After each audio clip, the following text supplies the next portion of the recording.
Sir हे जे पाठीमागं आपल्या पाणी आहे हे कोणत्या तीर्थाचं आहे आणि याचे फायदे काय होतात या ठिकाणी स्नान केल्याच्या नंतर?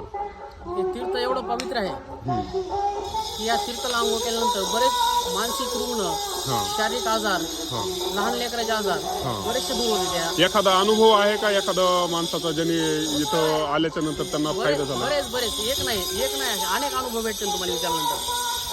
तर असं स्पेशल एखादी गोष्ट जे की एखाद्या गावात घडली असं सांगू शकता का तुम्ही?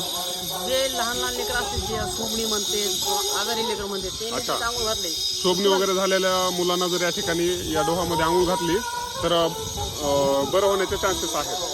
एवढं तीर्थ आहे ते पवित्र आहे. आणि या ठिकाणी नाताईचा संवाद झालेला आहे. तिथं पूर्ण तुम्हाला या परिसरात नाथपंथी समाधी दिसते. नाथपंथीयांच्या पूर्ण समाधी आहेत. नाथपंथी समाधी आहेत आणि फार पूर्ण दगडी मंदिर आहे मधून आतून. हो पाहिलं मी. आणि बाहेर चित्राचं काम हे नागशैलीमध्ये काम आहे. चित्राचं नागशैलीमध्ये असं